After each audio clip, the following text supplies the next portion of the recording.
Good evening everyone. कल हमने ला-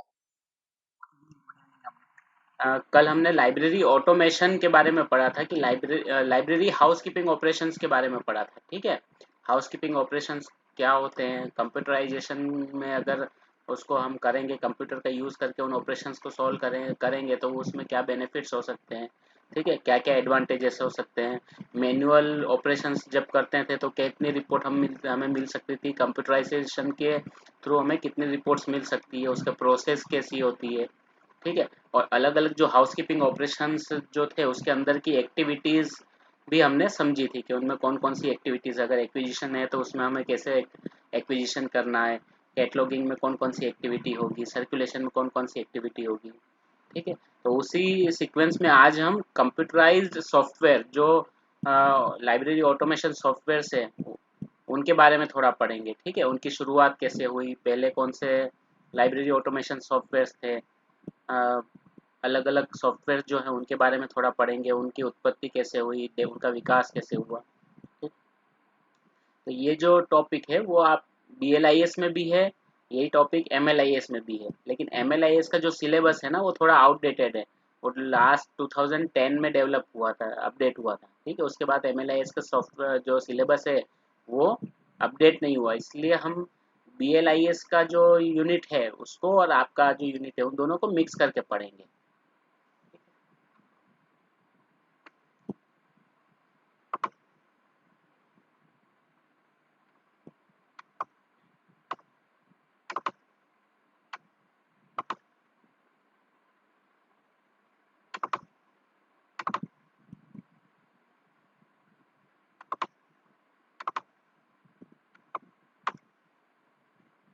एक PPT है, उसके अंदर मैंने कुछ पॉइंट्स लिखे हुए हैं, उन्हीं को हम समझेंगे। Library automation. ठीक है, ये स्क्रीन दिखाई दे रही है सभी को।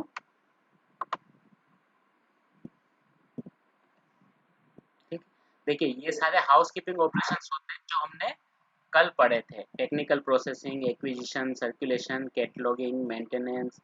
ठीक है, ये सारे लाइब्रेरी के हाउस कीपिंग ऑपरेशंस हैं जिनके बारे में हमने कल डिटेल में पढ़ा था।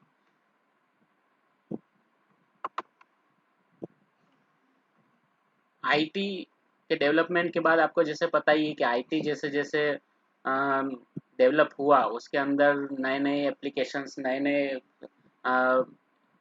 जो एरियाज हैं वहाँ पे आईटी का इंट्रोडक्शन हुआ, वैसे वैसे चीज़ें बहुत बदलने लग गई। ठीक है, हर फील्ड ऑफ स्टडी के अंदर आईटी का, जहाँ जहाँ पे आईटी ने अपने कदम रखे वहाँ के पूरे एनवायरनमेंट को ही चाहे उन्होंने पूरा चेंज कर दिया। चाहे मार्केटिंग ले लो, बिजनेस ले लो, बैंकिंग ले लो, टेक्नोलॉजी ले लो, साइंस ले लो, ह्यूमैनिटीज ले लो। ठीक है, वैसे ही लाइब्रेरी साइंस भी है। तो लाइब्रेरीज में भी इंफॉर्मेशन टेक्नोलॉजी का बहुत असर रहा।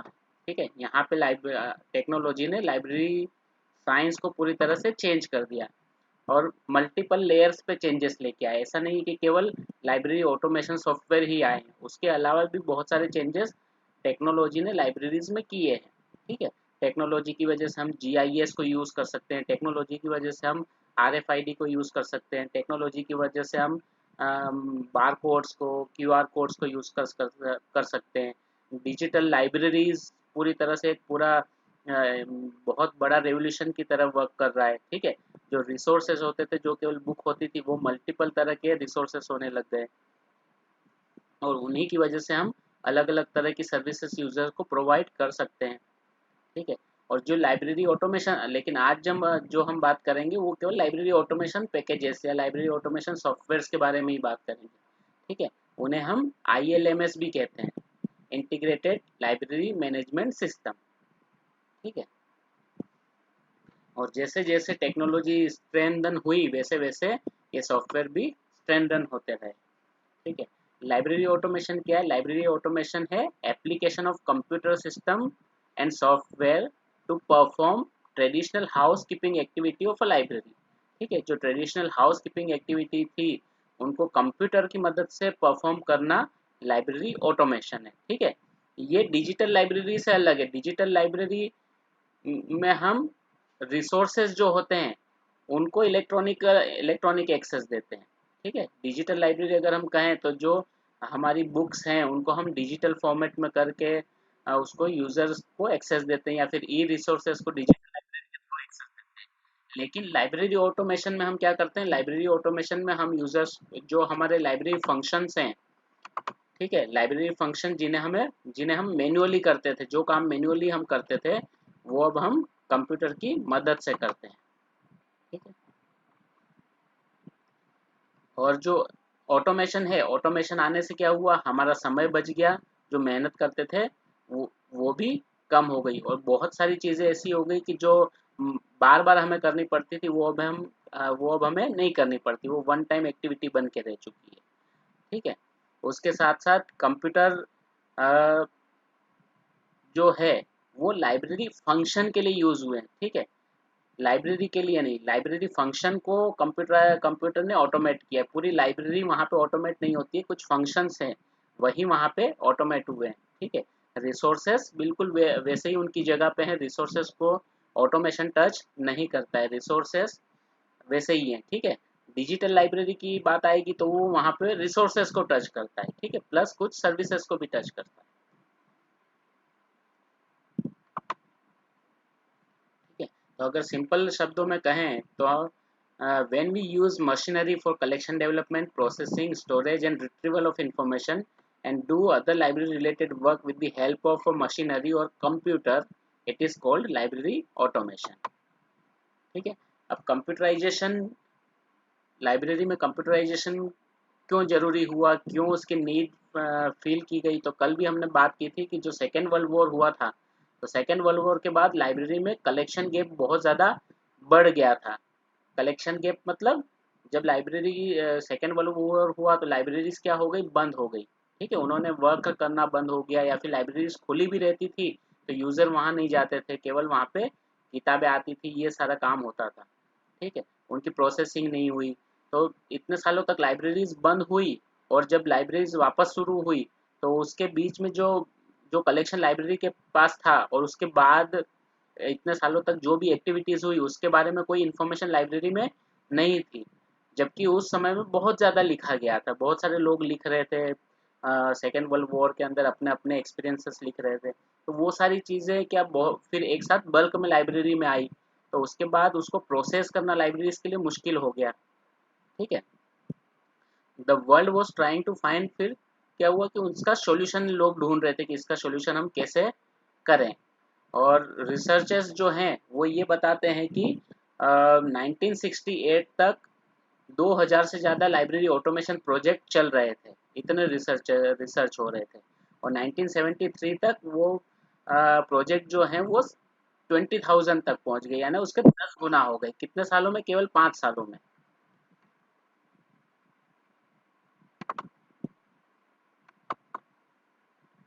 ठीक है।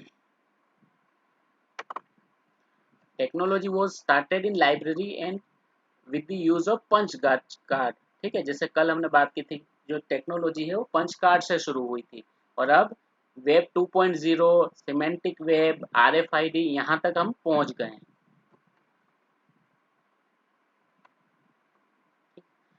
जनरेशन जो कंप्यूटर लाइब्रेरी ऑटोमेशन की भी जैसे कंप्यूटर की 5 जनरेशन्स हैं, वैसे ही लाइब्रेरी ऑटोमेशन की भी 5 जनरेशन्स हैं। ठीक है। जो फर्स्ट जनरेशन लाइब्रेरी ऑटोमेशन था, वहाँ पे क्या होता था, वहाँ पे इंडिविजुअल कमर्शियल कंप्यूटर सिस्टम और इन हाउस कम सिस्टम होते थे। ठीक है। जो लाइब्रेरीज होती थी, हर लाइब्रेरी के पास कंप्यूटराइज सिस्टम नहीं होते थे, लेकिन जो लाइब्रेरी बहुत ज़्यादा स्ट्रॉन्ग होती थी, जिनके पास इनफ बजट होता था, वो क्या करते थे, वो खुद के कंप्यूटर सिस्टम बनवाते थे, या तो वो इन हाउस बनाते थे, कंप्यूटर प्रोग्राम्स इन हाउस बनाते थे, या फिर किसी कॉमर्शियल ऑर्गेनाइजेशन को हायर करके अपने प्रोग्राम्स बनाते थे। उस समय जैसे आज लाइब्रेरी ऑटोमेशन सॉफ्टवेयर अवेलेबल है, वैसे कोई भी सॉफ्टवेयर अवेलेबल नहीं होता था। अगर किसी लाइब्रेरी को कंप्यूटराइजेशन करना है तो उसे किसी कॉमर्शियल एजेंसी को हायर करना होगा, वो उनके लिए प्रोग्राम बनाएंगे, और उस प्रोग्राम के थ्रू वो लाइब्रेरी ऑटोमेशन या जो भी उनकी प्रोसेस होती थी वो उसके थ्रू कर सकते थे।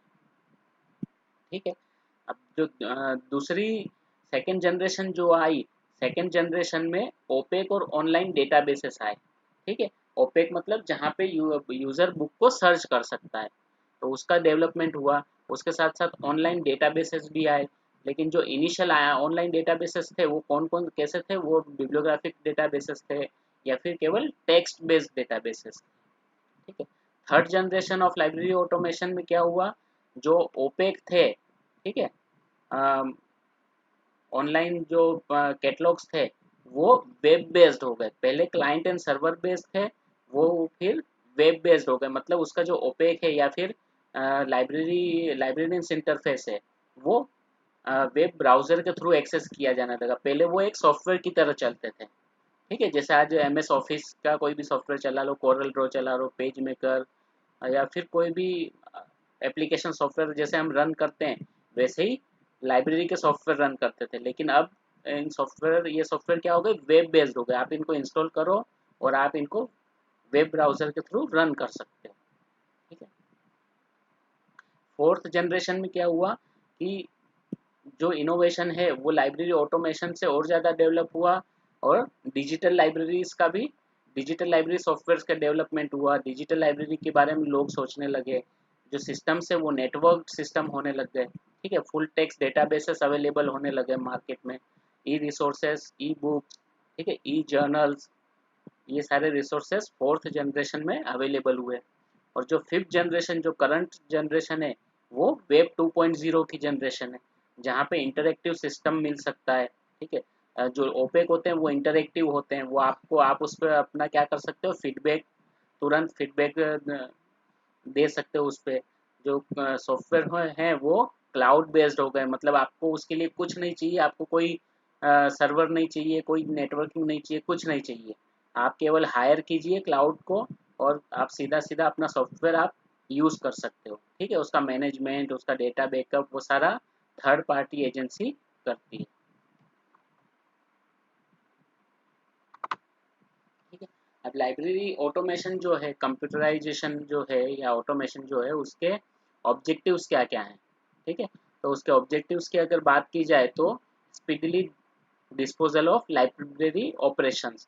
लाइब्रेरी के जो भी काम थे जो मैनुअली होते थे, उसको वो कंप्यूटर की मदद से तेजी से कर सकते हैं। स्पीड एक उसका ऑब्जेक्टिव है। ठीक है। दूसरा, establishment of well storage and retrieval system. Computer की मदद से एक बहुत अच्छे स्टोरेज एंड रिट्रीवल सिस्टम को एस्टैब्लिश करना। ठीक है। थर्ड है सेविंग टाइम एंड लेबर, मेहनत को कम करना और समय को भी बचाना। ठीक है। Fourth, proper use of human resources. तो ह्यूमन रिसोर्सेज का आप लाइब्रेरी ऑटोमेशन के जरिए प्रॉपर यूज कर सकते थे, कर सकते हो। जिन ह्यूमन रिसोर्स को हम मैनुअल कामों में लगा के रखते थे, जो रूटीन वर्क होते थे, वो रूटीन काम अब कंप्यूटर की मदद से होने लग गए। तो आप उसका ऑप्टिमम यूज कर सकते हो, उनको क्रिएटिव वर्क्स में हम लगा सकते हैं। ठीक है। Development of new library services. अब कंप्यूटर की मदद से हम अलग अलग तरह की लाइब्रेरी सर्विसेज प्रोवाइड कर सकते हैं। ऑनलाइन सर्च प्रोवाइड कर सकते हैं, डिजिटल लाइब्रेरी सर्विसेज प्रोवाइड कर सकते हैं, ऑटोमेशन की अलग सर्विस प्रोवाइड कर सकते हैं। ठीक है। तो अलग अलग लाइब्रेरी सर्विसेज हम कंप्यूटर की मदद से प्रोवाइड कर सकते हैं।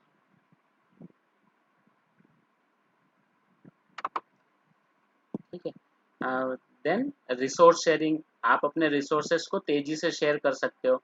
आपका कैट लाइब्रेरी कैटलॉग में आप अपने कैटलॉगिंग रिकॉर्ड को भी शेयर कर सकते हो। ठीक है। Z39.50 और Mark 21 की मदद से आप अपने कैटलॉग को भी शेयर कर सकते हो। ठीक है। Then duplication of work. जो ऑटोमेशन है वहाँ पे आपके काम का डुप्लीकेशन होना मुश्किल होता है, क्योंकि आप मैनुअल में अगर कोई बुक पहले से है आपके पास, तो आपको शायद नहीं पता होता कि मेरे पास ये बुक है या नहीं है तो भी उसको ढूंढने में आपको थोड़ा टाइम लगता है। लेकिन कंप्यूटर आपके लिए ये काम बहुत तेज़ी से कर लेता है, इसलिए आप जो डुप्लीकेशन वर्क है उसको आप अवॉइड कर सकते हो। ठीक है। तो ये सारे लाइब्रेरी ऑटोमेशन के ऑब्जेक्टिव्स हैं। ठीक है। और अगर आपको लाइब्रेरी ऑटोमेशन करना है आपकी लाइब्रेरी में, तो आप क्या कर सकते हो, आपकी रिक्विजिशंस क्या क्या होगी, स्टेप्स क्या क्या होंगे। तो दो तरह की आपके पास रिक्वायरमेंट होती है अगर आपको लाइब्रेरी ऑटोमेशन करना है। ठीक है। एक होता है सिस्टम लेवल और दूसरा होता है सॉफ्टवेयर लेवल। तो सिस्टम लेवल में आपको अपने ऑब्जेक्टिव्स को आइडेंटिफाई करना होता है कि आपको आप जो लाइब्रेरी ऑटोमेशन कर रहे हैं उसके ऑब्जेक्टिव्स क्या क्या हैं, आपकी नीड कितनी है, कितने रिकॉर्ड्स, आपकी लाइब्रेरी कितनी बड़ी है, उसके लिए आपको कितना पावरफुल सर्वर्स चाहिएंगे। ठीक है, तो आपको देखना है कि आपको हार्डवेयर रिक्वायरमेंट क्या है, आपकी नेटवर्किंग की रिक्वायरमेंट क्या है, और स्टोरेज रिक्वायरमेंट आपकी कितनी है। ठीक है, कितना डेटा आपको स्टोर करना है, नेटवर्क आपको कितना स्ट्रॉन्ग चाहिए, आपके यूज़र कितना उसको एक्सेस करेंगे। ठीक है, और हार्डवेयर हार्डवेयर आपको कौन कौन से ज़रूरी होंगे। ठीक है, तो अगर ये इन चीज़ों से आपको बचना है तो आप क्या कर सकते हो, आप क्लाउड पे भी जा सकते हो। क्लाउड कंप्यूटिंग सर्विसेज अगर आप ले लोगे तो आपको ये पूरा सिस्टम लेवल एंड रिक्वायरमेंट आपकी पूरी ख़त्म हो जाएगी। आप केवल आपको क्या करना होगा, फिर आप केवल अपने सॉफ्टवेयर को एक्सेस करोगे, आपको कुछ नहीं चाहिए। जो भी सॉफ्टवेयर इंस्टॉल करना है, जो भी होना है, वो सारा क्लाउड पे होगा, उसका बैकअप भी क्लाउड पे होगा, नेटवर्किंग भी क्लाउड सर्विस जिनकी है उनकी होगी। ठीक है, आपको केवल इंटरनेट कनेक्शन चाहिएगा अपना सॉफ्टवेयर एक्सेस करने के लिए। ठीक है, स्टोरेज भी उनका ही होगा। ठीक है, देन सेकेंड आ जाती है सॉफ्टवेयर लेवल रिक्वायरमेंट। अब सॉफ्टवेयर मार्केट में बहुत सारे अवेलेबल है, अगर आज की भी बात की जाए तो अलग अलग सॉफ्टवेयर अवेलेबल है। ठीक है, ओपन सोर्स सॉफ्टवेयर भी अवेलेबल है और कॉमर्शियल सॉफ्टवेयर भी अवेलेबल है। तो आपको स्टडी करनी पड़ेगी उसके लिए कि आपको कौन सा सॉफ्टवेयर आपके लिए सही रहेगा। ठीक है, आपकी लाइब्रेरी की रिक्वायरमेंट्स को कौन सा सॉफ्टवेयर फुलफिल कर पाएगा, आपके यूजर्स किस सॉफ्टवेयर के साथ अच्छी तरह से काम कर पाएंगे, आपको कौन सा सॉफ्टवेयर ज़्यादा अच्छी तरह से रिपोर्टिंग दे पाएगा, कौन से सॉफ्टवेयर में आपको सर्विस अच्छी मिलेगी। ठीक है, ऐसा नहीं कि आपने कोई सॉफ्टवेयर ले लिया उसके बाद पीछे कोई सर्विस ही नहीं है, तो कल से कुछ जाके कुछ प्रॉब्लम आ रही है तो उसको करेक्ट करने वाला कोई नहीं हो आपके पास। ठीक है, तो ये भी चीज़ आपको देखनी होगी। तो जब आप ये चीज़ देखने के बाद आप सॉफ्टवेयर चूज़ करोगे तो सॉफ्टवेयर के लिए भी कुछ रिक्वायरमेंट्स होती है। ठीक है, जब सॉफ्टवेयर आपको पता चल जाएगा कि मुझे ये सॉफ्टवेयर यूज़ करना है, तो उस सॉफ्टवेयर के साथ साथ और एडेड सॉफ्टवेयर कौन कौन से हैं, वो कौन से प्लेटफॉर्म पे काम करता है। ठीक है, उसके लिए कौन कौन सी एप्लीकेशन सॉफ्टवेयर चाहिए, तो वो सारे अदर सॉफ्टवेयर्स भी आपको फिर कलेक्ट करने होंगे।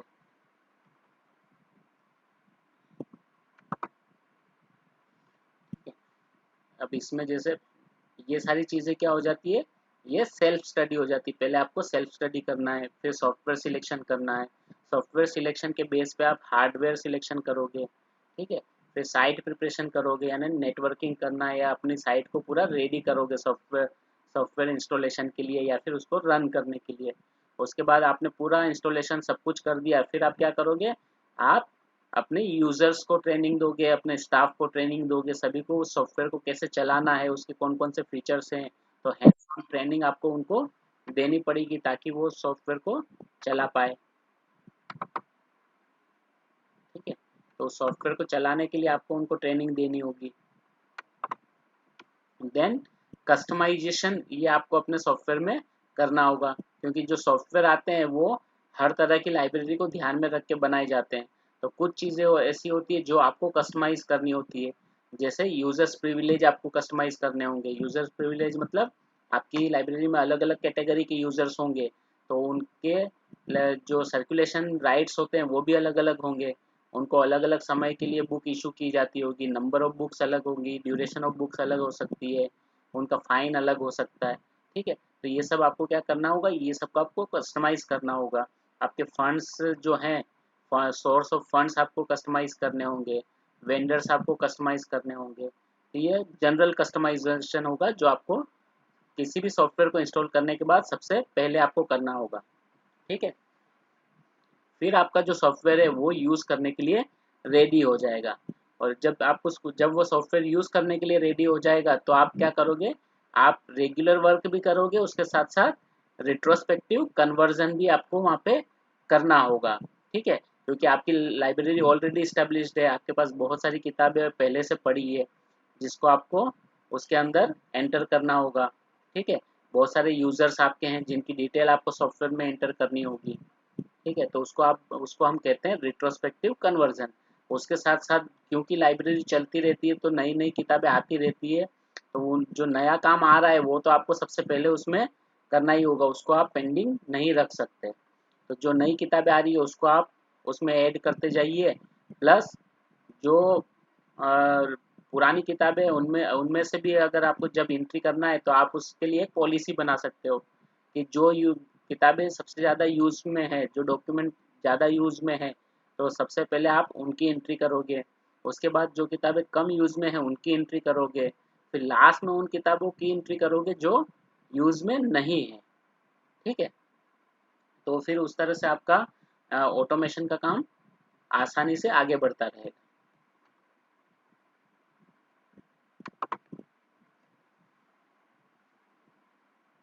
ठीक है, अब लाइब्रेरी सिस्टम्स की बात की जाए तो उसमें 3 एराज हैं। ठीक है, एक ट्रेडिशनल लाइब्रेरी सिस्टम, ये आपको पता है, ऑटोमेटेड लाइब्रेरी सिस्टम और डिजिटल लाइब्रेरी सिस्टम।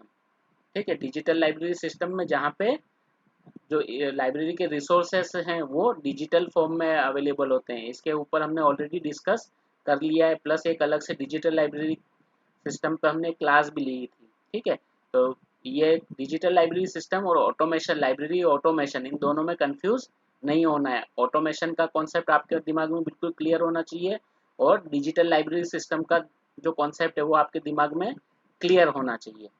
ठीक है, अगर कोई पूछे आपसे कि ऑटोमेशन, ऑटोमेटेड लाइब्रेरी और डिजिटल लाइब्रेरी, इन दोनों में क्या फ़र्क है, तो आप बहुत आसानी से, बहुत क्लियर आपको ये आंसर होना, आपके पास ये आंसर होना चाहिए कि ऑटोमेटेड लाइब्रेरी वो लाइब्रेरी है जिसके अंदर लाइब्रेरी के जो सारे फंक्शन है वो कंप्यूटर की मदद से परफॉर्म किए जाते हैं, जैसे एक्विजिशन, सर्कुलेशन, कैटलॉगिंग। ठीक है, ये सारी चीज़ें कंप्यूटर की मदद से की जाती है। और डिजिटल लाइब्रेरी वो लाइब्रेरी है जहाँ पे लाइब्रेरी के जो रिसोर्सेस हैं, जैसे किताब, बुक्स हैं, जर्नल्स हैं, वो डिजिटल फॉर्मेट में अवेलेबल होते हैं।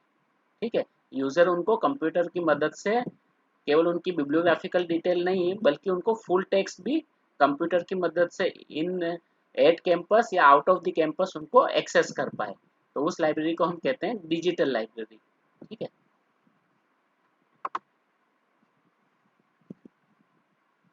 अब लाइब्रेरी ऑटोमेशन सिस्टम का जो स्ट्रक्चर होता है वो कैसा होता है, उसके उस लाइब्रेरी ऑटोमेशन सिस्टम जो होता है वो मॉड्यूल्स में बटा हुआ होता है। ठीक है, मॉड्यूल्स के अंदर सब मॉड्यूल्स होते हैं और सब मॉड्यूल्स में फैसिलिटीज होती है, इस तरह से उसका स्ट्रक्चर होता है। ठीक है, अगर हम बात करें कि इसके मॉड्यूल्स हैं, ठीक है, मॉड्यूल की बात करें, सर्कुलेशन एक मॉड्यूल आ गया, तो सर्कुलेशन मॉड्यूल के अंदर जब आप जाओगे तो उसमें बुक इशू आ गया, बुक रिटर्न आ गया, बुक रिन्यू आ गया। ठीक है, ILL भी आ जाएगा उसके अंदर, तो ये सारे उसकी सब मॉड्यूल्स हो गए। ठीक है, और सब मॉड्यूल्स में उनकी फैसिलिटीज होती है।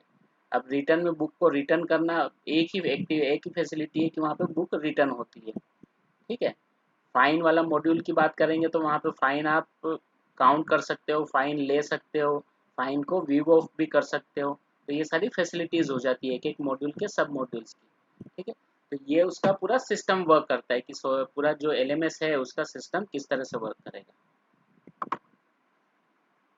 अब अगर एक्विजिशन की बात करें तो एक्विजिशन के अंदर कौन कौन सी प्रोसेसेस होगी या फिर कौन से सब मॉड्यूल्स होते हैं वहाँ पे, जैसे ऑर्डरिंग होगी। ठीक है, बुक ऑर्डर का एक प्रोसेस पूरा वहाँ पे होगा, रिसिप्ट का होगा, क्लेमिंग का होगा। ठीक है, वेंडर डेटाबेस मैनेजमेंट वहाँ पे होगा, बजट एंड अकाउंटिंग वहाँ पे होगी, करेंसी कन्वर्जन वहाँ पे होगा, सजेशंस, आप यूज़र से जो सजेशंस आते हैं वो एक्विजिशन मॉड्यूल में जाएगा। ठीक है, इंक्वायरीज वहाँ से आप कर सकते हैं कि जो ऑर्डर दिया था उसका स्टेटस क्या है। ठीक है, और एक्सेशनिंग वहाँ पे होगा, देन बिल प्रोसेसिंग वहाँ से होगा, पेमेंट्स वहाँ से होगा, और वहाँ पे आप एक्विजिशन की सारी रिपोर्ट्स देख सकते हो।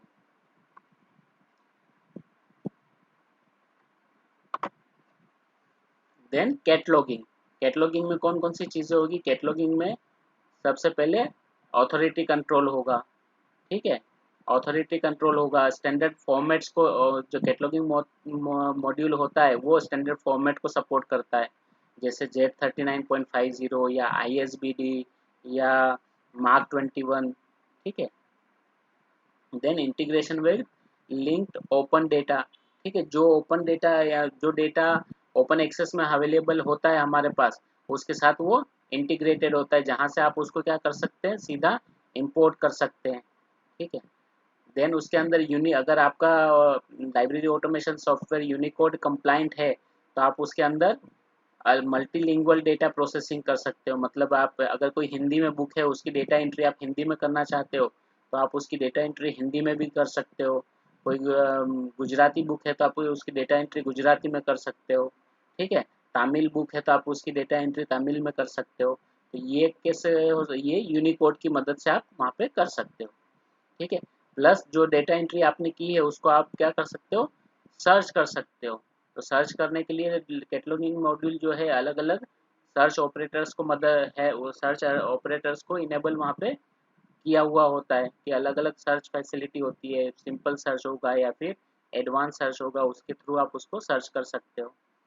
ठीक है, कुछ सॉफ्टवेयर ऐसे होते हैं जहाँ पे वर्चुअल कीबोर्ड भी होता है। ठीक है, मल्टीलिंगुअल सर्चिंग के लिए अ, जैसे ही आप उस क्योंकि हर कंप्यूटर में ज़रूरी नहीं है कि हर लैंग्वेज की टाइपिंग फैसिलिटेट की गई हो। ठीक है, इसलिए उसमें क्या होता है, वर्चुअल कीबोर्ड होता है। जैसे ही हम आप सर्च करोगे वहाँ पे एक स्क्रीन पे एक कीबोर्ड आ जाएगा जिसमें आप लैंग्वेज चेंज भी कर सकते हो।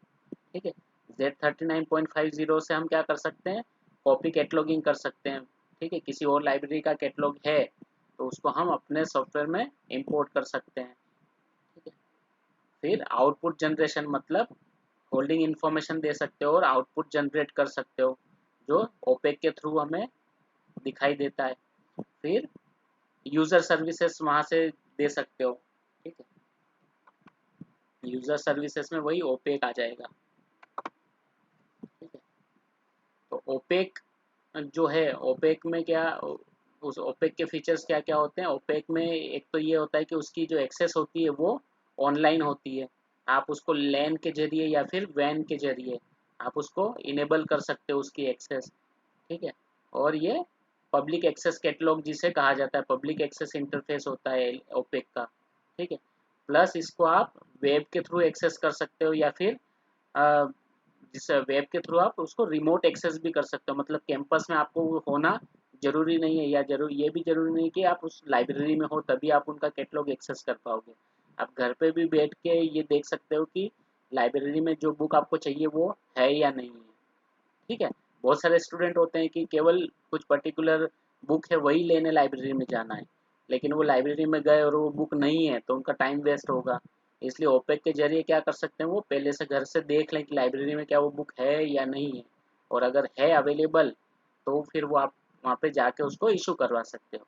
और ओपेक के जरिए केवल यही नहीं पता चलता है कि लाइब्रेरी में बुक है या नहीं है, बल्कि ये भी पता चलता है लाइब्रेरी में बुक है तो सही, लेकिन वो इशूड है या लाइब्रेरी में अवेलेबल है, तो ये भी आपको वहाँ पे से दिखाई दे जाता है। ठीक है, और कुछ ओपेक जो होते हैं वो सोशल नेटवर्क इनेबल्स होते हैं, मतलब जिसमें वेब 2.0 की के फीचर्स भी होते हैं जिसको आप लाइक शेयर कमेंट ये सब चीज़ें कर सकते हो।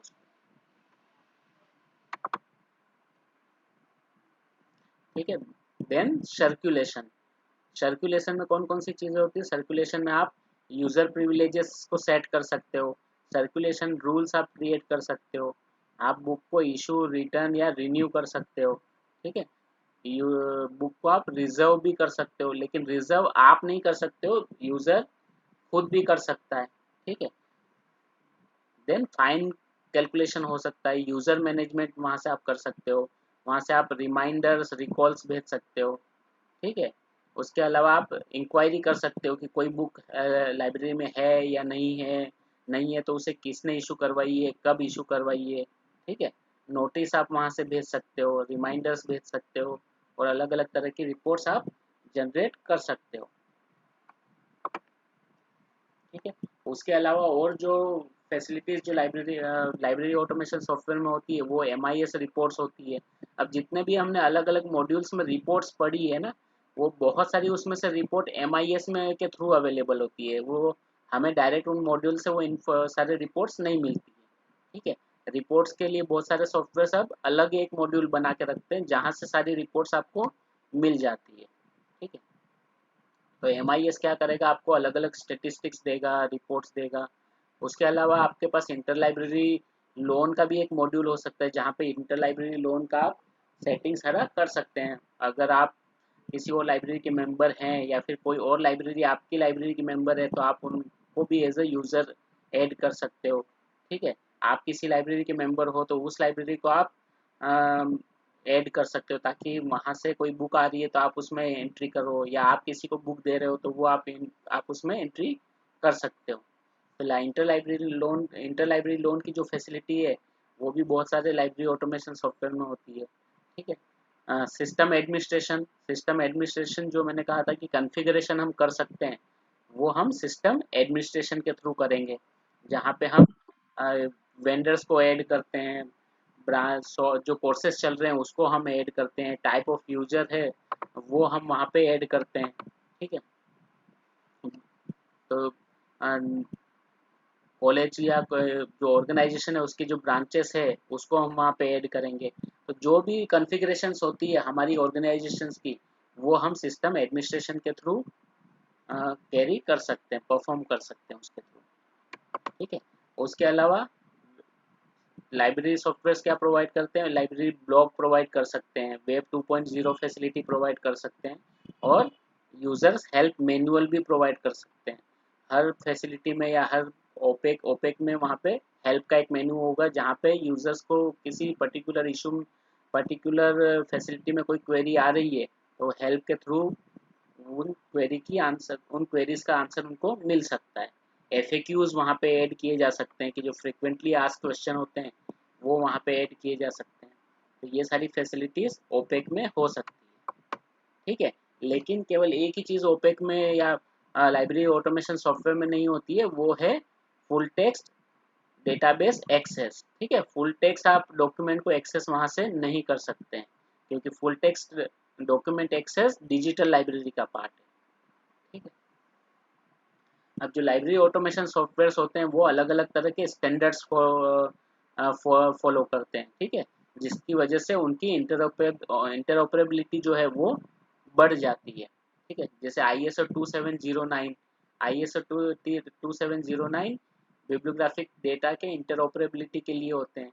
उसके लिए मार्क 21 भी होता है, यूनिमार्क भी हो सकता है, या फिर CCF भी हो सकता है। ठीक है, ये सभी अलग अलग स्टैंडर्ड बिब्लियोग्राफिकल फॉर्मेट है, जिसकी वजह से हम बिब्लियोग्राफिकल डेटा को एक्सचेंज कर सकते हैं। ठीक है, उसके अलावा Z39.50 जो प्रोटोकॉल है वो डिस्ट्रीब्यूटेड कैटलॉगिंग के लिए, मतलब स्टैंडर्ड कैटलॉग तो है ही, लेकिन उसको अगर हमें कॉपी करना है ऑनलाइन तो आप कैसे कॉपी करेंगे, आप उसको एक प्रोटोकॉल Z39.50 प्रोटोकॉल की मदद से आप उसको कॉपी कर सकते हैं।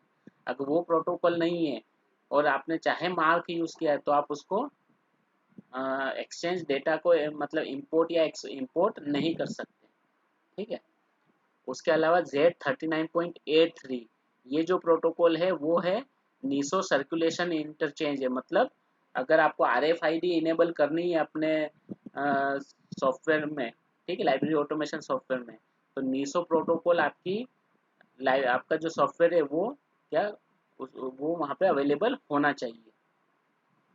ठीक है, उसके अलावा Z39.71 ये जो प्रोटोकॉल है वो क्या प्रोवाइड करता है, वो होल्डिंग इन्फॉर्मेशन प्रोवाइड करता है बिब्लियोग्राफिकल आइटम्स की। ठीक है, एक कैटलॉगिंग रिकॉर्ड जो होता है वहाँ पे दो तरह की इन्फॉर्मेशन होती है, शायद मैंने पहले भी बताया था। एक कैटलॉगिंग रिकॉर्ड में दो तरह की इन्फॉर्मेशन होती है, एक इन्फॉर्मेशन होती है बिब्लियोग्राफिकल इन्फॉर्मेशन, और एक इन्फॉर्मेशन होती है होल्डिंग इन्फॉर्मेशन। ठीक है, बिब्लियोग्राफिकल इन्फॉर्मेशन एक कोई आइटम है तो उसकी बिब्लियोग्राफिकल इन्फॉर्मेशन सभी लाइब्रेरी में सेम होती है, वो अलग अलग नहीं होती है। ठीक है, अगर मेरे पास एक बुक है और आप किसी और लाइब्रेरी में भी वही बुक है तो उसकी सारी इन्फॉर्मेशन जो बिब्लियोग्राफिकल इन्फॉर्मेशन है वो सारी दोनों लाइब्रेरी में सेम होगी, उसका ऑथर सेम होगा, पेजेस सेम होंगे, उसका MRP सेम होगा। ठीक है, उसका पब्लिशर सेम होगा, ईयर ऑफ पब्लिकेशन सेम होगा, ISBN सेम होगा, सब कुछ सेम होगा। लेकिन जो होल्डिंग इन्फॉर्मेशन है तो उस आइटम की होल्डिंग इन्फॉर्मेशन दोनों लाइब्रेरी की अलग अलग होगी। ठीक है, 100%, क्योंकि दोनों के एक्सेशन नंबर अलग होंगे, दोनों का हो सकता है कि जहाँ से उन्होंने खरीदी है वो वेंडर दोनों का अलग हो, दोनों का डिस्काउंट अलग हो। ठीक है, जो बाइंग प्राइस दोनों की अलग हो। तो ये सारी चीज़ें जो होती है वो होल्डिंग इन्फॉर्मेशन होती है। जो बिब्लियोग्राफिकल इंफॉर्मेशन की एडेड इंफॉर्मेशन होती है हमारी लाइब्रेरी के आधार पे। तो होल्डिंग इंफॉर्मेशन जो होती है वो हर लाइब्रेरी की, चाहे आइटम सेम है लेकिन उसकी होल्डिंग इंफॉर्मेशन वो अलग अलग होगी। तो होल्डिंग इंफॉर्मेशन की अगर बात की जाए तो कौन कौन सी इंफॉर्मेशन होल्डिंग इंफॉर्मेशन में आती है, तो उसका एक्सेशन नंबर होल्डिंग इंफॉर्मेशन में आएगा, उसका जिससे आपने खरीदी है वो होल्डिंग इंफॉर्मेशन में होगा, बिल नंबर होल्डिंग इंफॉर्मेशन में होगा, उसकी प्राइस जितने में आपने खरीदी है वो होल्डिंग इंफॉर्मेशन में आएगा, किस डिपार्टमेंट के लिए आपने खरीदी है वो होल्डिंग इंफॉर्मेशन में आएगा, उस आइटम का टाइप भी होल्डिंग इंफॉर्मेशन में होगा। ठीक है, हो सकता है कि वो जो आइटम है वो आपने जनरल रीडिंग के लिए रखा हो, किसी और लाइब्रेरी में वो रेफरेंस बुक में रखा हुआ है। ठीक है, तो वो उसकी कैटेगरी जो है वो भी होल्डिंग इंफॉर्मेशन में होगी। तो ये सारी चीज़ें लाइब्रेरी टू लाइब्रेरी डिफर हो जाती है। ठीक है, अब लाइब्रेरी ऑटोमेशन सॉफ्टवेयर्स की अगर बात की जाए तो वो अलग अलग सॉफ्टवेयर्स होते हैं। ठीक है, जनरली अभी तक आपने ऐसा ही सुना होगा कि दो तरह के सॉफ्टवेयर्स होते हैं, एक होता है कॉमर्शियल सॉफ्टवेयर और एक होता है ओपन सोर्स सॉफ्टवेयर। लेकिन यहाँ मैं आज आपको तीन तरह के लाइब्रेरी सॉफ्टवेयर बता रहा हूँ। ठीक है, एक कॉमर्शियल सॉफ्टवेयर होता है, एक फ्री सॉफ्टवेयर होता है और एक ओपन सोर्स सॉफ्टवेयर होता है। ठीक है, ये सारे जो नाम दिए ये सारे इतने ही सॉफ्टवेयर हैं ऐसा नहीं है, मैंने यहाँ पे केवल उन कैटेगरीज में जो फेमस सॉफ्टवेयर्स हैं उनके ही यहाँ पे नाम दिए हैं। ठीक है, तो कॉमर्शियल सॉफ्टवेयर वो सॉफ्टवेयर होते हैं जो आप खरीदते हैं या फिर उनको सब्सक्राइब करते हैं। ठीक है, जनरली सॉफ्टवेयर खरीदने पे ही मिलते हैं, आप उनको खरीदोगे और उसको पे करोगे। ठीक है, और उसके बाद आप वो सॉफ्टवेयर अपनी लाइब्रेरी में इंस्टॉल कर पाओगे। फ्री सॉफ्टवेयर वो होते हैं कि जो एक लाइब्रेरी एक ऑर्गेनाइजेशन कोई सॉफ्टवेयर बनाती है और उसको फ्रीली अवेलेबल करवाती है, लेकिन आपके पास उसका सोर्स कोड नहीं होता है। ठीक है, सोर्स कोड का मतलब वो प्रोग्रामिंग नहीं है जिस प्रोग्रामिंग के थ्रू वो सॉफ्टवेयर बना है। ठीक है, तो आपको अगर उसको चेंज करना है या कुछ एडिट करना है, आपके पास इतने अच्छे प्रोग्रामर्स है कि आप उस सॉफ्टवेयर को एडिट कर सकते हैं, लेकिन क्योंकि उसका सोर्स कोड आपके पास नहीं है आप उसको एडिट नहीं कर सकते हैं। ठीक है, जबकि कॉमर्शियल सॉफ्टवेयर में तो आप उसको एडिट उसमें भी आप उसको एडिट नहीं कर सकते क्योंकि उसका वो होता नहीं है, लेकिन यहाँ पे आपको उसको लिए पे भी करना पड़ता है, खरीदना भी पड़ता है। फ्री सॉफ्टवेयर को आपको खरीदना नहीं पड़ता है लेकिन आप उसको भी एडिट नहीं कर सकते क्योंकि आपके पास उसका सोर्स कोड नहीं होता है। ठीक है, और ओपन सोर्स सॉफ्टवेयर यानी इसके नाम से ही पता है जिसका सोर्स जो है वो ओपन है। ठीक है, तो इसके अंदर जो सॉफ्टवेयर आते हैं वो सॉफ्टवेयर होते हैं जो फ्रीली भी अवेलेबल होते हैं और उसका सोर्स कोड भी आपके पास अवेलेबल होता है।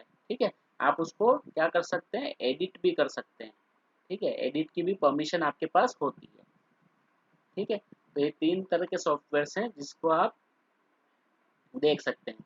अब कॉमर्शियल सॉफ्टवेयर की अगर हम बात करें तो इसके अंदर सोल है। ठीक है, जो इन्फ्लिपनेट ने बनाया है। उसके अलावा लिप्सिस है, एलाइस है, और फ्री सॉफ्टवेयर में ई ग्रंथालय है। ई ग्रंथालय किसने बनाया, वो गवर्नमेंट ऑफ इंडिया का सॉफ्टवेयर है। ठीक है, एनआईसी ने बनाया है उसको, और वो सभी गवर्नमेंट लाइब्रेरीज जो है उसको वो डिस्ट्रीब्यूट करती है। ठीक है, लेकिन वो भी उसके सोर्स आपको अवेलेबल नहीं होगा। वेब एलआईएस है, एबीसीडी है। ठीक है, तो ये फ्री सॉफ्टवेयर हैं। तो फ्री सॉफ्टवेयर का ज़्यादा भरोसा नहीं होता है। ठीक है, ई ग्रंथालय या गवर्नमेंट लाइब्रेरीज के लिए है इसलिए वो फ्री ही रहेगा, लेकिन दूसरे जो सॉफ्टवेयर हैं वो उनका डेवलपमेंट कैसे होगा कितना होगा वो हमें नहीं पता है। ठीक है, तीसरा जो है वो ओपन सोर्स सॉफ्टवेयर, उसके अंदर एवरग्रीन, कोहा और न्यू जेनलिंक। ठीक है, तो ये जो ओपन सोर्स सॉफ्टवेयर होते हैं वो हमेशा एक कम्युनिटी एफर्ट्स होते हैं। ठीक है, जहाँ पे बहुत लोग मिलके एक सॉफ्टवेयर को डेवलप करते हैं। उसके अंदर या हो सकता है जब शुरू हुआ हो तो किसी पर्टिकुलर एक ऑर्गेनाइजेशन या एक व्यक्ति ने उसे बनाया हो, लेकिन जब उसको ओपन सोर्स सॉफ्टवेयर की तरह जब वो डेवलप होता है तो उसके अंदर पूरी कम्युनिटी होती है। जैसे कोहा की अगर बात की जाए तो कोहा पूरी एक पूरी दुनिया के अंदर उसके अलग अलग डेवलपर्स हैं जो उसके अंदर हेल्प करते हैं उसको राइट करने में, उसकी प्रोग्रामिंग को इम्प्रूव करने में। ठीक है, न्यू जेनलिप जो है वो इंडियन ओपन सोर्स सॉफ्टवेयर है, लेकिन इसकी लिमिटेशंस ये है कि ये कम्युनिटी बेस्ड सॉफ्टवेयर नहीं है, ये एक ऑर्गेनाइजेशनल बेस्ड सॉफ्टवेयर है। ठीक है, एक ऑर्गेनाइजेशन ने इस सॉफ्टवेयर को बनाया है और वो इसे ओपन सोर्स सॉफ्टवेयर की तरह डिस्ट्रीब्यूट करते हैं, उनकी वेबसाइट से आप उसको डाउनलोड कर सकते हैं। ठीक है, लेकिन इनका जो सपोर्ट सिस्टम है वो आपको इतना स्ट्रॉन्ग नहीं मिलेगा। अगर उस ऑर्गेनाइजेशन से आपको सपोर्ट सिस्टम लेना है तो फिर आपको क्या करना होगा, उनसे एएमसी लेनी पड़ेगी। ठीक है, और जो उनकी यूज़र कम्युनिटी है वो उनका एक फोरम होता है। ठीक है, इन सभी सॉफ्टवेयर का एक फोरम होता है जहाँ पे आपको कोई भी प्रॉब्लम है तो आप वो पोस्ट कीजिए वो प्रॉब्लम, और जो लोग उस सॉफ्टवेयर को यूज़ करते हैं और जो जानते हैं आपकी प्रॉब्लम कैसे सॉल्व हो सकती है तो आपको उसका सॉल्यूशन देंगे। ठीक है, प्लस इनके बहुत सारे कॉमर्शियल वेंडर भी होते हैं। चाहे सॉफ्टवेयर ओपन सोर्स हैं लेकिन आप उनको पे करके भी इंस्टॉल करवा सकते हो, आप उनको एएमसी भी रख सकते हो। अगर आप खुद उतने आपको खुद लगता है कि नहीं हम इस सॉफ्टवेयर को मैनेज नहीं कर सकते तो आप उसके लिए कॉमर्शियल वेंडर्स को भी क्या कर सकते हो, हायर कर सकते हो, जो आपको क्या एक एएमसी लेंगे और उसके बदले में आपका सॉफ्टवेयर मैनेज करके आपको रखेंगे। ठीक है, वहाँ पे कोई भी प्रॉब्लम आती है तो वो एजेंसी आपकी उस प्रॉब्लम को सॉल्व करेगी। ठीक है, ठीक है, तो ये इतना ही है लाइब्रेरी ऑटोमेशन सॉफ्टवेयर के अंदर। ठीक है, अब ये तो मैंने जो जनरल कुछ चीज़ें हैं वो मैंने आपको बताई थी। उसके अलावा आपका जो एमएलआईएस का यूनिट है, देखिए ये अगर एमएलआईएस का यूनिट देखा जाए तो इसमें बहुत सारी चीज़ें वही है जो उसके अंदर मैंने डिस्कस की थी, लेकिन फिर भी इसे हम थोड़ा सा एक बार ब्राउज कर लेते हैं थोड़ा।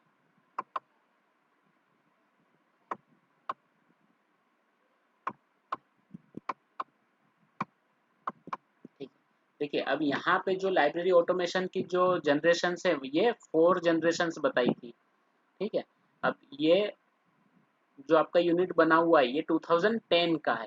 ठीक है, तो पीरियड्स को वहाँ पे उस तरह से डिवाइड किया हुआ है। अब यहाँ पे अलग अलग लैंग्वेज लेवल पे जो जनरेशन है उसकी यहाँ पे बाइफर्केशंस दिए हुए हैं। ठीक है, सबसे शुरू में जो होते थे ऑपरेटिंग सिस्टम्स होते ही नहीं थे, इन हाउस सिस्टम्स होते थे। ठीक है, फिर डोस बेस्ड सिस्टम्स आए, उसके बाद विंडोज़ बेस्ड सिस्टम आए, फिर यूनिक्स और लिनक्स बेस्ड सिस्टम आ गए। ठीक है, प्रोग्रामिंग लैंग्वेजेस चेंज होने लग गई। ठीक है, इंटीग्रेट इंपोर्ट एक्सपोर्ट पहले पॉसिबल नहीं था। सबसे पहले जो इन हाउस सॉफ्टवेयर होते थे वहाँ पे इंपोर्ट एक्सपोर्ट पॉसिबल नहीं था। सेकेंड और थर्ड जनरेशन के जो सिस्टम थे उसमें लिमिटेड इंपोर्ट एक्सपोर्ट पॉसिबल था, या फिर एक ही तरह का इंपोर्ट एक्सपोर्ट पॉसिबल था। लेकिन जो फोर्थ जनरेशन के सॉफ्टवेयर आए वहाँ पे इंपोर्ट एक्सपोर्ट की जो फैसिलिटी है वो और ज़्यादा स्टैंडर्ड हो गई। ठीक है, या फिर फ्लो फ्लॉलेस हो गई। ठीक है, बहुत इम्प्रूव हो गई। कम्युनिकेशन अभी जो है वो इंटरनेट पे है, पहले बिल्कुल नहीं था। और उसके बीच में आप लैन के थ्रू उनको एक्सेस कर पाते थे। ठीक है, क्लाइंट यानी क्लाइंट बेस्ड सर्वर एक्सेस था वहाँ पे। ठीक है, पोर्टेबिलिटी मशीन डिपेंडेंट थी। जो सॉफ्टवेयर होते थे वो मशीन डिपेंडेंट होते थे। ठीक है, एक ही मशीन पे चलते थे, वो किसी और मशीन पे फिर नहीं चलते थे। लेकिन अभी के जो सॉफ्टवेयर है वो मशीन इंडिपेंडेंट है, चाहे वो लिनक्स हो तो भी चलेगा, विंडोज है तो भी चलेगा। ठीक है, देन रिपोर्ट जो होती है, अभी के जो सॉफ्टवेयर है वहाँ पे आप रिपोर्ट्स को कस्टमाइज कर सकते हो। आपको किस तरह की रिपोर्ट चाहिए उस तरह की रिपोर्ट आप बना सकते हो। पहले क्या था कि जो रिपोर्ट्स होती थी वो फिक्स रिपोर्ट होती थी। ठीक है, आपको जितनी सॉफ्टवेयर में फैसिलिटी है उतनी ही रिपोर्ट आप जनरेट कर सकते हो। ठीक है, ज़्यादा रिपोर्ट आप जनरेट नहीं कर सकते हो। लेकिन अभी आपको जिस तरह की रिपोर्ट चाहिए उस तरह की रिपोर्ट आप जनरेट कर सकते हो। ठीक है, पहले के जो सॉफ्टवेयर थे वो कलर के अंदर उसमें कुछ फैसिलिटीज़ नहीं थी। अभी के जो सॉफ्टवेयर है वहाँ पे मल्टीमीडिया फैसिलिटी भी अवेलेबल होती है। ठीक है, जो रिकॉर्ड होल्डिंग की जो कैपेसिटी थी वो सबसे पहले जो था वो लिमिटेड थी, उसको बाद में इम्प्रूव किया गया। और अभी जो है अभी के जो सॉफ्टवेयर है उसकी कैपेसिटी अनलिमिटेड जैसी होती है, आप कितना भी रिकॉर्ड उसमें एंटर करते जाओ।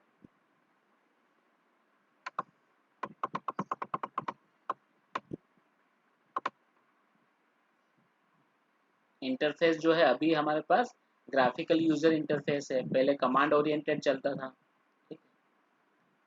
यूजर सपोर्ट पहले जो इनिशियली जो सॉफ्टवेयर आते थे वो सिंगल यूजर होते थे, और अभी मल्टी यूज़र है, एक साथ 10 लोग भी उसको यूज़ कर रहे हैं तो भी वो चलेगा। ना केवल ओपेक में बल्कि लाइब्रेरी इंटरफेस में भी एक साथ मल्टीपल यूज़र उसको यूज़ कर सकते हैं।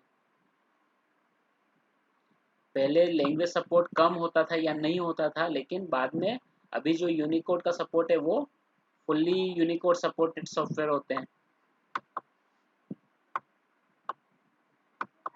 ठीक है, ये इसके फंक्शन है सारे, हमने जो डिस्कस ऑलरेडी कर लिए हैं। अब उसकी सिस्टम रिक्वायरमेंट, कौन कौन से सिस्टम रिक्वायरमेंट्स होती है वो भी हमने डिस्कस कर लिए।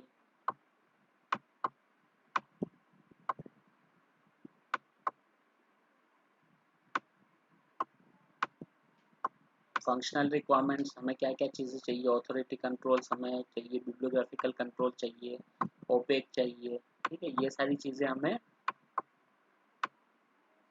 एलएमएस के थ्रू मिलेगी। ठीक है, एक्विजिशन, ये सारी चीज़ें हम, ये सारे टास्क हम परफॉर्म कर सकते हैं। ठीक है,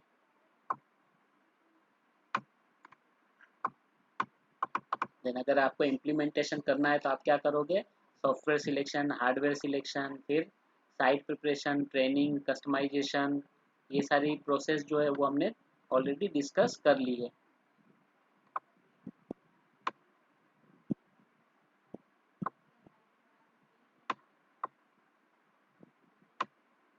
अब ये सॉफ्टवेयर लाइब्रेरी ऑटोमेशन के सॉफ्टवेयर पैकेजेस की हिस्ट्री थोड़ी यहाँ पे दी हुई है, इसको आप पढ़ लीजिएगा कैसे कैसे डेवलप इंडिया में हुआ। ठीक है, सबसे पहले जो है वो CDS ISIS आया था, फिर डेसीडोग ने सॉफ्टवेयर अपना डेवलप किया था, फिर अलग अलग ऑर्गेनाइजेशन ने कुछ सॉफ्टवेयर डेवलप किए थे जिसको यूज़ किया जा रहा था।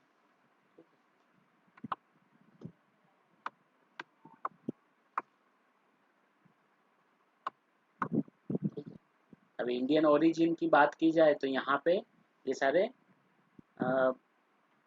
इंडियन ओरिजिन वाले सिस्टम्स हैं। ठीक है, सोल है, नेक्स्टलिब है, न्यू जेनलिब है, लिप्सिस है, लिपस्यूट है, ये सारे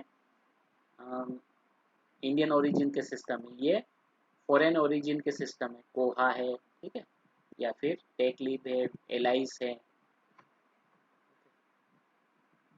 LAMP, ये ठीक है, ये सब ये तो वो है, लाइब्रेरी ऑटोमेशन सॉफ्टवेयर नहीं है, ये पैकेज है। ठीक है,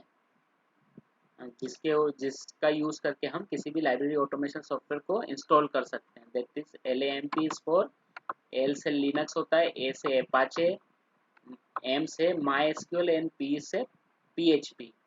ठीक है,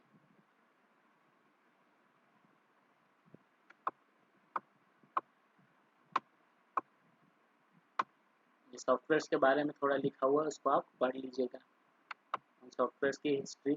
अब मॉड्यूल्स लगभग सबके सेम ही होते हैं, इसलिए आपको मॉड्यूल्स में ज़्यादा चिंता करने की ज़रूरत नहीं है। कोई भी सॉफ्टवेयर आ रहा है तो मॉड्यूल सब आप उसको सेम लिख सकते हैं।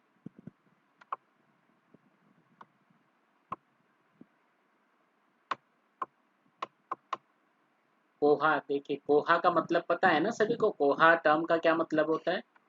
न्यूजीलैंड में कोहा डेवलप हुआ था। ठीक है, और कोहा जो शब्द है वो माउरी लैंग्वेज का शब्द है, जिसका मतलब होता है गिफ्ट।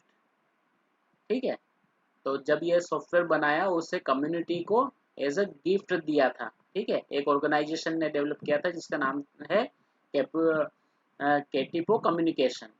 ठीक है, न्यूजीलैंड में थी ये, और इन्होंने ये सॉफ्टवेयर बना के कम्युनिटी को गिफ्ट कर दिया, और फिर उसे, उसका नाम, वो गिफ्ट का जो वर्ड था वही इसका नाम रख दिया कोहा। ठीक है, और आज दुनिया में बहुत लोग उसे यूज़ करते हैं। इवन इंडिया की अगर बात की जाए तो जो बहुत अच्छे अच्छे ऑर्गेनाइजेशन हैं, IITs है, IIMs हैं, ठीक है, वो भी उसे यूज़ करती है कोहा को।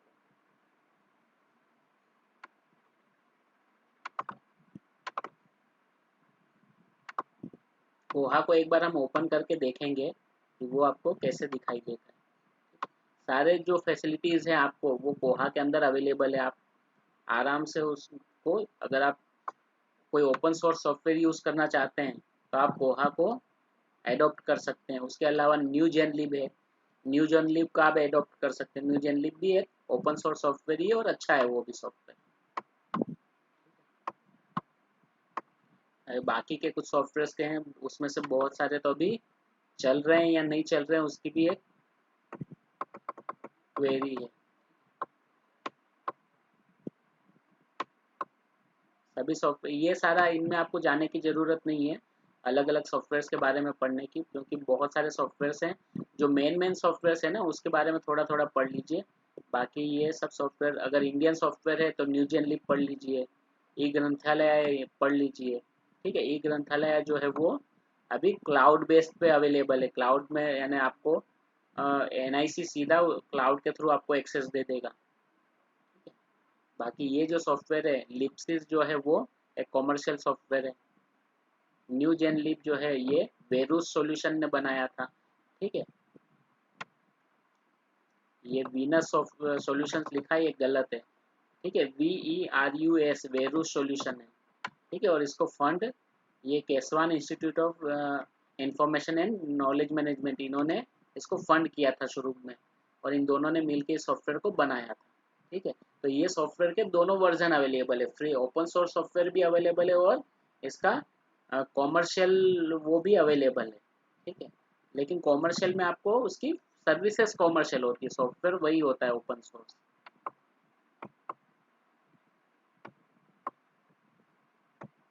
इसमें भी यही सब ओपे कैटलॉगिंग ये सारी चीज़ें यहाँ भी अवेलेबल होती है। ठीक है, स्लीम है।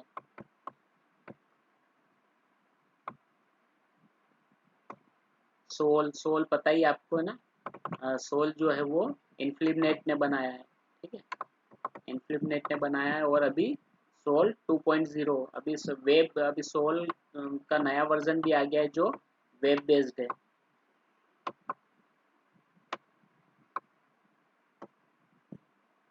ठीक है, अब अगर आपको इवोल्यूशन करना है किसी सॉफ्टवेयर, अगर आपको सॉफ्टवेयर चूज करना है, और आपको चूज करने के लिए आपको क्या करना होगा, आपको जो सॉफ्टवेयर अवेलेबल है उनको आपको इवोल्यूट करना होगा। ठीक है, तो इवोल्यूट अगर आप कर रहे हो तो आप क्या देखोगे कि वेंडर की वैलिडिटी क्या है। ठीक है, वेंडर कैसा है, क्या वेंडर ने सॉफ्टवेयर उसी ने डेवलप किया है या वो केवल सर्विस प्रोवाइडर है, उसकी हिस्ट्री क्या है, ऐसा तो नहीं कि वो बीच में आपको छोड़ देगा। ठीक है, तो वेंडर वैलिडिटी आप देखोगे, सर्विस अवेलेबिलिटी आप देखोगे, कौन कौन सी सर्विसेज वो प्रोवाइड कर रहे हैं। ठीक है, उसके साथ साथ सॉफ्टवेयर जो है उसकी फंक्शनल चेकलिस्ट देखोगे कि उसके अंदर कौन कौन सी फैसिलिटीज अवेलेबल है। Data conservation and backup facility, आप उसका बैकअप और इंपोर्ट एक्सपोर्ट कर सकते हो या नहीं, बैकअप फैसिलिटी उसकी कैसी है। ठीक है, बैकअप कितनी अच्छी तरह से ले पा रहे हो, इजी है या नहीं है, ये भी चीज़ें आप उससे देखोगे। देन हार्डवेयर उसमें कौन कौन से चाहिए, उसकी रैम कितनी चाहिए, ये भी चीज़ आप उसमें देखोगे अगर आपको कोई भी सॉफ्टवेयर एनालाइज करना है तो, उसका एवोल्यूशन करना है तो।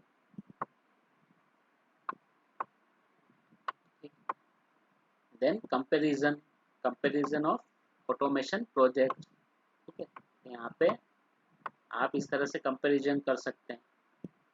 एक लिस्ट बनाइए और सॉफ्टवेयर में देखिए कौन सी फैसिलिटी कौन से सॉफ्टवेयर में है या नहीं है, तो उसमें आप अगर है तो 1 पॉइंट, नहीं है तो 0 पॉइंट डालते जाइए। फिर जो टोटल स्कोर जहाँ पे ज़्यादा आ रहा है वो सॉफ्टवेयर आपके लिए सही होगा। ठीक है, ये सारे अलग अलग फैसिलिटीज़ हैं जो सॉफ्टवेयर में आपको इवैल्यूएट करना होगा।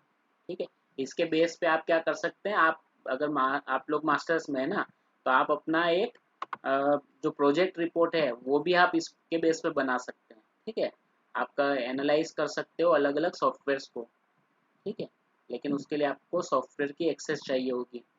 आप चाहो तो ओपन सोर्स सॉफ्टवेयर में न्यू जेनलिब और कोहा का कंपैरिजन कर सकते हो, न्यू जेनलिब एवरग्रीन और कोहा का कंपैरिजन कर सकते हो, या फिर ओपन सोर्स सॉफ्टवेयर और कॉमर्शियल सॉफ्टवेयर का भी कंपैरिजन कर सकते हो।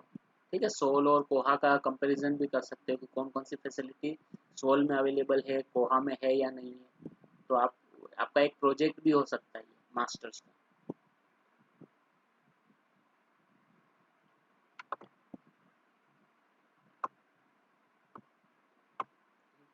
तो अलग अलग जितने भी सब एरियाज है वहाँ पे आप उसके इस तरह से चेकलिस्ट बना के उसको कंपेयर कर सकते हो। ठीक है, ये कस्टमर सपोर्ट के ऊपर दिया हुआ है कि कस्टमर सपोर्ट कैसा है वेंडर का, कॉल पे ऑनलाइन सपोर्ट अवेलेबल है या नहीं है, क्या वो सॉफ्टवेयर की जो टीम है वो उसमें R&D कंटिन्यू सॉफ्टवेयर को अपलोड कर रही है नहीं कर रही है, लाइव सपोर्ट है या नहीं है। ठीक है, ट्रेनिंग देते हैं या नहीं देते हैं, उनका यूज़र ग्रुप है या नहीं है, कोई न्यूज़लेटर सर्विस है या नहीं है।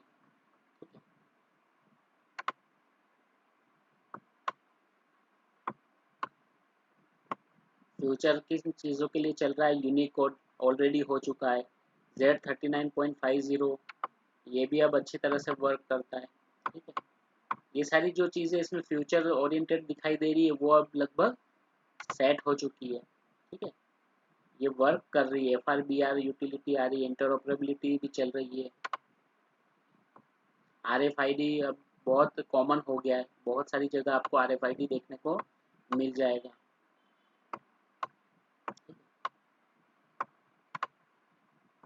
ओपन सोर्स सॉल्यूशंस हैं, कोहा जो है वो क्या है, वो ओपन सोर्स सॉफ्टवेयर है जिसको आप फ्रीली अवेलेबल आपको रहता है, प्लस उसका ओपन सोर्स सॉफ्टवेयर उसका जो सोर्स कोड है वो आपको फ्रीली अवेलेबल होता है।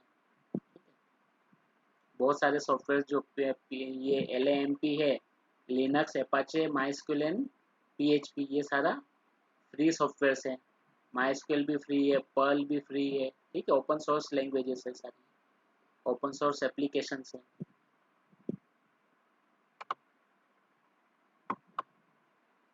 ठीक है, तो ये इतना ही है आपके सॉफ्टवेयर आपकी यूनिट में से यूनिट 6। ठीक है, अब जो BLIS है, देखिए वहाँ पे अगर आप देखेंगे तो वहाँ पे भी यही सारी चीज़ें हैं। ठीक है, हिस्टोरिकल इवोल्यूशन कैसे हुआ, उसकी जेनेसिस जनरेशंस क्या क्या हैं। ठीक है, ओरिजिन कहाँ कहाँ पे हुआ है सॉफ्टवेयर का, ओपन सोर्स कौन कौन से हैं और कॉमर्शियल कौन कौन से हैं। ठीक है, फ्रीवेयर भी है, देखिए ABCD ग्रंथालय एंड वेब LIS जो हमने पढ़ा है ऑलरेडी। ठीक है, उसका एवोल्यूशन कैसे हम कर सकते हैं। तो यही सारी जो मैंने PPT शेयर की है वो मैंने BLIS के बेस पे ही बनाई है, ये आपको वहाँ पे मिलेगा।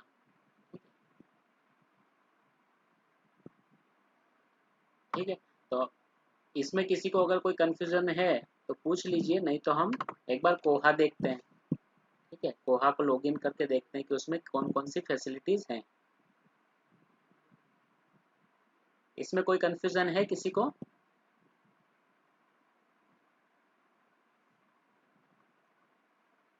No confusion?